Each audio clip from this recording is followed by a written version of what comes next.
ಆತ್ಮೀಯ H16 news ಅರ್ಥಾತ್ ಸೀತಾರಾಮಗೆ ಸ್ವಾಗತ. ನಾನು ನಿಮ್ಮವ MI ಅಥವಾ ಮಲ್ಲಪ್ಪ ಜೋತ್ ಅವರು. ಆತ್ಮೀಯರೇ, ಕೊನೆಗೂ ಷೇರು ಮಾರುಕಟ್ಟೆ ವಂಚನೆ ಪ್ರಕರಣಕ್ಕೆ, ಅಂದರೆ ಸೆಬಿಯ ವಂಚನೆ ಪ್ರಕರಣಕ್ಕೆ ಅದರಲ್ಲಿ ಭಾಗಿಯಾದಂಥ ಅದರ ಅಧ್ಯಕ್ಷ ಅಥವಾ ಚೇರ್ಮನ್ ಆದಂತಹ ಮಾಧವಿ ಭುಜ್ ಅವರಿಗೆ ಮುಂಬಯಿಯ ಕೋರ್ಟ್ ಇದ್ದಿದ್ದು, ಕೊನೆಗೂ ECB ಕೋರ್ಟ್ ಒಂದಿಷ್ಟು FIR ಮಾಡಿ ನಿರ್ದೇಶನ ನೀಡಿದ ಅವರಿಗೆ.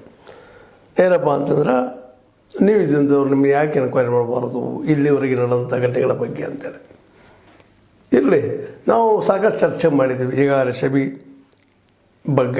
ಸೆಬಿ ಅಧ್ಯಕ್ಷೆ ಅಥವಾ ಮಾಜಿ ಚೇರ್ಮನ್ ಆದಂಥ ಈ ನಮ್ಮ ಬುಚ್ ಅವ್ರ ಕುರಿತಾಗಿ ಹಿಂದಿನ ಎಪಿಸೋಡ್ಗಳಲ್ಲಿ ಮಾತಾಡಿದ್ದೀವಿ. ಇಲ್ಲಿವರೆಗೆ ನಮ್ಮ CBI ಆಗಿರ್ಬೋದು, ED ಆಗಿರ್ಬೋದು, IT ಆಗಿರ್ಬೋದು, JPC ಆಗಿರ್ಬೋದು, ಸ್ವತಃ ನಮ್ಮ ವಿರೋಧ ಪಕ್ಷದ ನಾಯಕ ರಾಹುಲ್ ಗಾಂಧಿಯವರ ಹೋರಾಟ ಆಗಿರ್ಬೋದು, ಯಾವುದೂ ಸಹ ಈ ಮಾಧವಿ ಭುಜ್ ಅವರನ್ನು ಮುಟ್ಟುವಲ್ಲಿ ಯಶಸ್ವಿ ಆಗಿರಲಿಲ್ಲ. ಯಾಕಂತಂದ್ರೆ ಅಷ್ಟೊಂದು ಪವರ್ಫುಲ್ ಆದ ವ್ಯಕ್ತಿಯವರಾಗಿದ್ದರು. ಈವನ್ ಸುಪ್ರೀಂ ಕೋರ್ಟಿಗೆ ಹೋದರೂ ಸಹ ಸುಪ್ರೀಂ ಕೋರ್ಟ್ ಇದ್ದಿದ್ದು ಸೆಬಿಯಲ್ಲಿ ಆದಂಥ ನಿಯಮಾವಳಿಗಳನ್ನ ಏನಪ್ಪ ಅಂತಂದ್ರೆ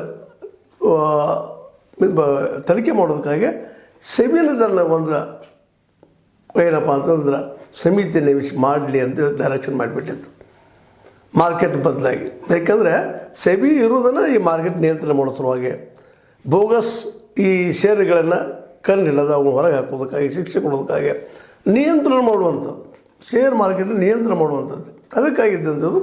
ಅದು ಕೆಲಸ ಅದು ಮಾಡ್ತದೆ ಅಂತೇಳಿ ಜಾರ್ಕೊಂಡ್ಬಿಟ್ಟಿತ್ತು ಹೈಕೋರ್ಟು, ಸುಪ್ರೀಂ ಕೋರ್ಟ್ ಎಲ್ಲನೂ. ಅದರ ಪ್ರಥಮ ಬಾರಿಗೆ ಮುಂಬೈ ECB ಕೋರ್ಟ್ ಇದ್ದಿದ್ದು ಏನಪ್ಪ ಅಂದ್ರೆ ಈ ನ್ಯಾಯಾಧೀಶ ಶಶಿಕಾಂತ್ ಏಕಾಂತರಾವ್ ಬಂಗಾರವ್ ಆದೇಶ ನೀಡಿದ್ದಾರೆ.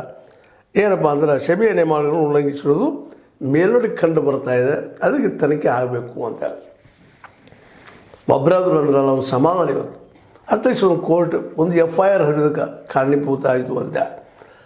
ಯಾಕೆ ಈಗ ನಿಮ್ಗೆ ಹೇಳಿದಂಗೆ ಈ ನಮ್ಮ